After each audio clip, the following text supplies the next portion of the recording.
Hey, you look for a project, it's nice and easy. You can make in large quantities, just in case you're looking for a project to make some money on. I'm going to show you how to make one of these.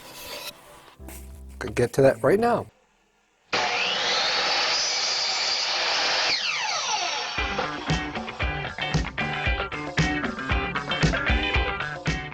Welcome back to the Woodcrafting Place. Ray Ruthin here. So we're going to go over how we make our pizza boards. Item that I sell to local area restaurants. Good quantity, so if you were looking for a project that you can sell and make some money off of, this will be one of the two. This will be the other two. We have orders for these from local area restaurants, and we'll show you how to make these. All right, let's get to it.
Okay, we're all done with our production run on the pizza boards. They turned out nicely. As I promised, this is one of those projects that you can actually make some money on, because I'll tell you, if you're looking for a great way to have a little side hustle, I think that's the term they use, or part-time job, to make a little extra cash in your basement or your workshop, woodworking is an awesome way to make that little extra cash. But these are great projects. This, as you saw, is processed through. I made 25 of the pizza boards and other 25 of the serving platters for a local restaurant, and these are heading out to my customer today. Looking forward to delivering them. It takes a few days to make the lot of 50 boards, so it's a nice project. I'll give you the keys though. The keys to producing and making some money on a project like this are, first and most importantly, everything is done in batch, right? So you're going to run them through each different process that you saw in the video all at once. One setup, reduce your indirect time, and setting up a machine is basically adding no value to the part, versus actually processing it is you're doing basically adding value. And it's what it's all about, is you want to spend as much time adding the value and the least time just setting something up and getting ready to add value. Because each process, whether resawing the wood for the right thickness or cutting the shape out, that's adding the value. Setting up the machine to cut the shape, the bandsaw, doesn't add any value. So you want to run things through in a batch mode. So one setup, does everything. Using fixtures for routing elements like the finger grab here, or if you saw on these platters, we have a juice groove on here, fixtures. So that's the second thing you need. You need to design and build some fixtures so that you can use them for the one setup for each particular feature. So in this case, you saw the finger groove here. We used a fixture and we went through and did all of the finger grooves in one production run. After you're done with that, you want to finish them. Again, finish them all together. Finish them in a batch mode. As you saw, I dunked them versus taking the can of finish, putting it on the cloth, and rubbing each one independently. Doing that takes a lot more time, and you're constantly going. You can put a whole batch through a dunk mode and have them sit and drying while you're off and running. Now in this case, I actually worked on the serving trays while these were dunking, okay? And using water-based or non-spray oil finishes. That way you can do them inside the shop. They're more efficient, effective. But that's the key. You have to go through batch. That way you process everything one time through each machine. When I was resawing the wood, you saw I resawed the thickness, and that's the other element is as reduce your waste. Material waste is just that, it's waste. It's cost. If you spend $1, or in this case it's $4.87 or 83 cents per board foot of maple, if I ran these all through the planer and got down to the 1/2 inch, I'd be going and wasting almost a 1/2 inch of wood, and that would just be sawdust, piles and piles of sawdust. So resawing it, I was able to utilize, I went with slightly oversized, what they call 6/4 wood, which is a little thicker than the standard 3/4, and I resawed down the center. I have 2 usable pieces of wood. So you want to minimize waste. That way I could double the output of the wood. The last thing is you have to plan for waste.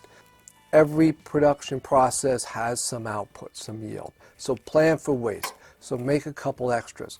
The one thing that really gets to be troublesome when you're doing a production run, if you make, in this case, 25, sure enough, I had one defect. I had one that I had to scrap before I was done. But I made 26. So that way, I did not have to go back and reset up every machine, bring all the fixtures out and reprocess them through the fixtures, resaw wood, all that stuff. So I planned for waste, okay? So batch moding is the key. So batch moding, use your fixtures, design and build fixtures. Fixtures you want to keep in mind, they want to be quick on, quick off, basic fixtures. Reducing sanding is another element. You want to make sure that you don't oversand or spend too much time doing manual sanding. Let's recap the batch mode. You want to set up each process just once. Make sure you get in and out of the machine without having to reset it up. Use a lot of self-locating fixtures so you can go on and off the wood quickly. Maximize your raw materials using templates and resawing wherever possible. Do not oversand. If it doesn't need to be sanded past 220, it doesn't need to be glass smooth. And lastly, make sure that while you're doing your glue up of your operation, you have something else to do, some other operation or process that you can do simultaneously so you don't have to sit and wait for the glue to dry. And you make a lot more efficient use of your time. So you do those things, and what you find out, if you price your item, the basic rule of thumb is 3 to 4 times the raw material value. Now, you're going to have to factor that in a little bit based on your own costs, because if it's a side hustle or a part-time money-making activity and you're doing it in your basement, and the heat's on anyway, and the shop is there, and you don't have to pay any rent, you can keep your costs lower.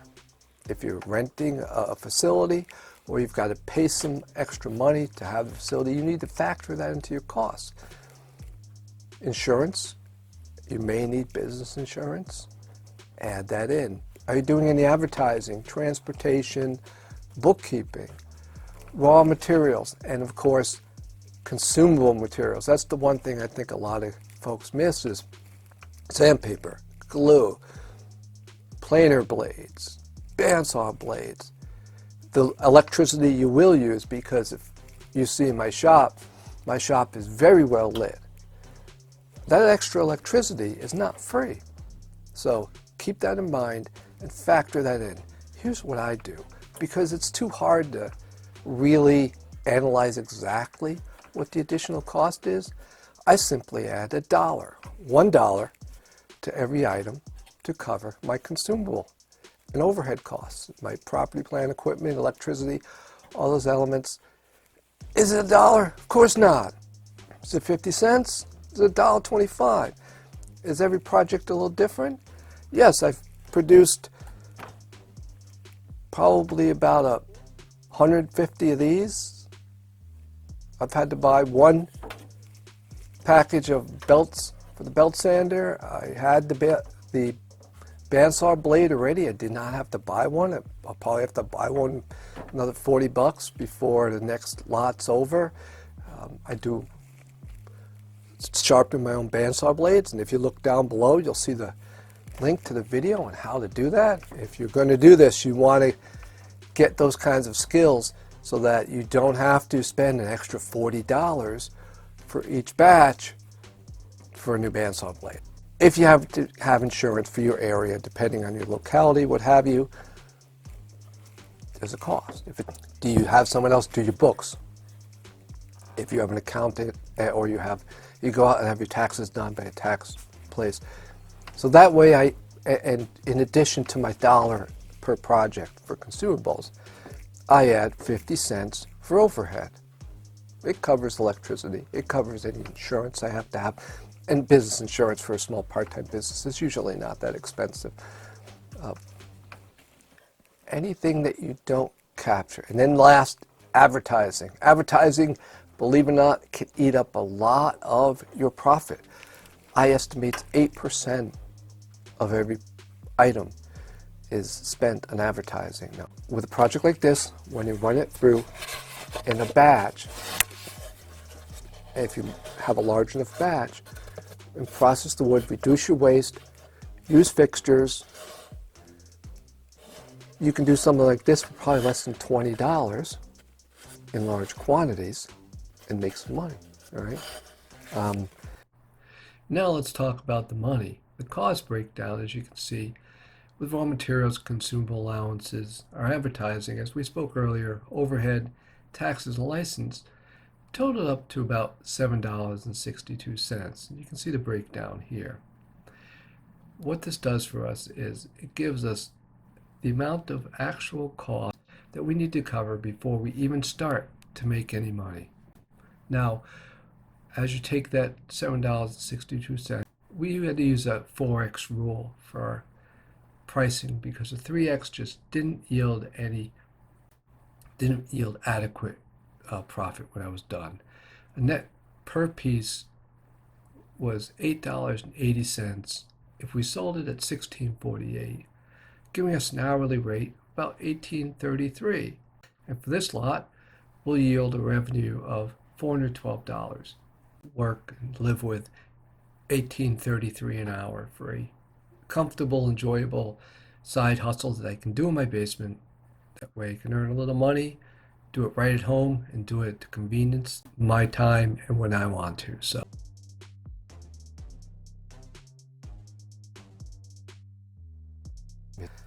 Now the last elements.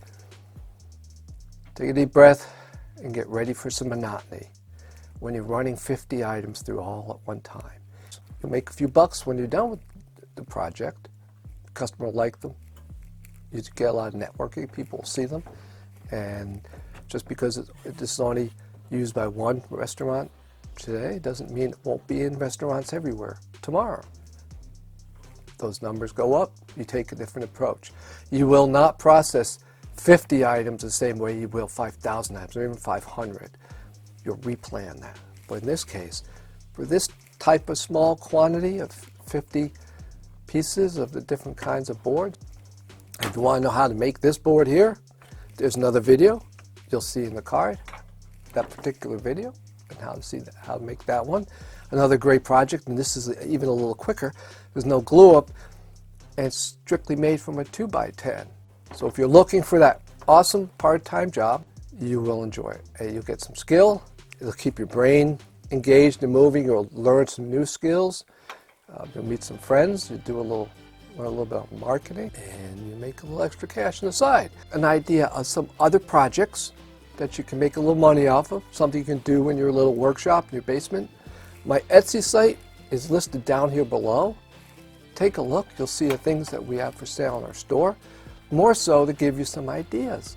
This is what you can make. And they're small. You notice that from the Etsy site, everything I make in there is a small item that can be easily shipped. Etsy, a great site if you're looking for a way. And that's how I started 8 years ago. This little part-time thing was I started listing things online in Etsy and gone from a couple, and it grew from there. Hope you liked the video today. Hope you learned something.